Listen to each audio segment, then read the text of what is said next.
Today, we've had a national tragedy. Two planes apparently crashed into each tower of the World Trade Center this morning In an apparent terrorist attack on our country. I am told by several people that there was, in fact, an explosion. Where I'm right now, there's a thick plume of smoke. Let's get out of here. Don't worry. Do you have any water? You have to imagine that some people probably did not make it out. And the next thing I know, there was this tremendous explosion as it hit the Pentagon. As you can see, they're rushing him down here. This is a second person we have confirmed has what appears to be very serious burns. Every airport in the United States has been shut down. May God bless the victims, their families, and America.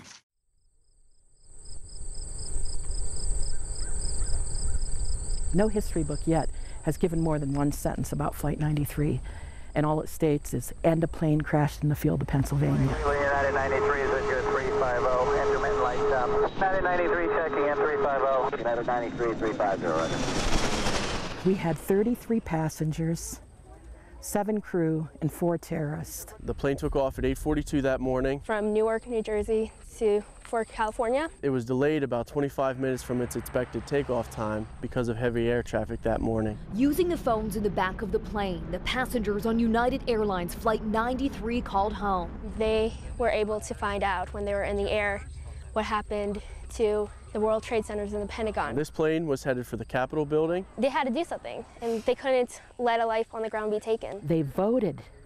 They voted. I tell the students, only in America. They knew that they were on a suicide mission. They developed a plan, but they voted. Should they go for it? And with passenger Todd Beamer's last words. Are you ready, guys? Let's roll. The passengers stormed the front of the plane to overtake the terrorists. From the recordings, like there was no fear in the voices. 40 strangers sat on that plane, but they stood as one.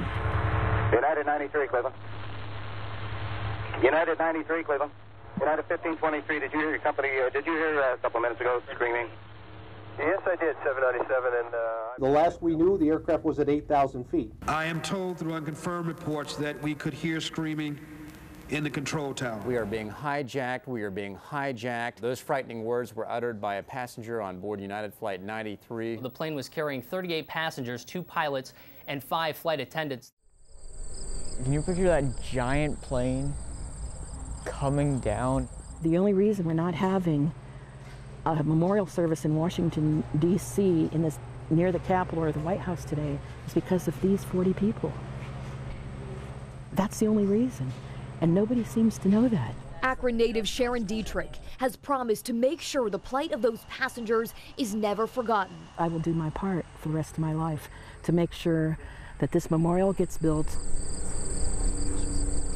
10 years after that plane crashed in Shanksville, Pennsylvania, the first phase of the project is about to open, but the Flight 93 memorial is still $10 million short. The only memorial of the 3 targets on 9/11 with not enough money to be completed. It's a lot to take in. The only Ohioan on the national campaign, Dietrich has turned to an unlikely source to help raise the remaining money. The program is called 93 Cents for Flight 93, and it's supposed to teach kids about what happened that day, and also not only the kids but their parents. Dietrich tells students the story of Flight 93 and challenges them to honor the passengers and crew members by getting this memorial built. You need to raise 93 cents, but I'm going to ask you, please don't go home and ask Grandma or Grandpa, or Mommy and Daddy for $1.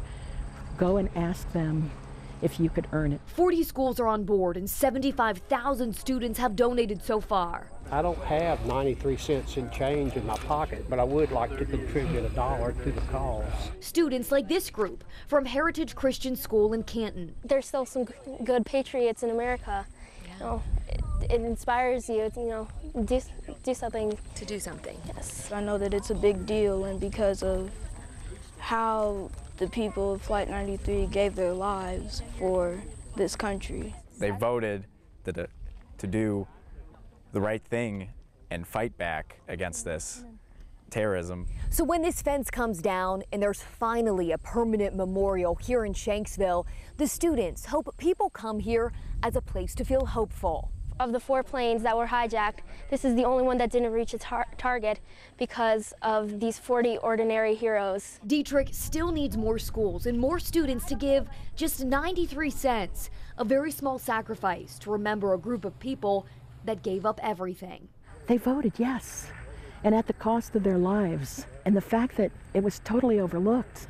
This is the story. This is the grassroots. This is the human factor that we all long for, that we would someday hopefully have the courage to do this. In Shanksville, Pennsylvania, Kristen Severance, The Ohio News Network.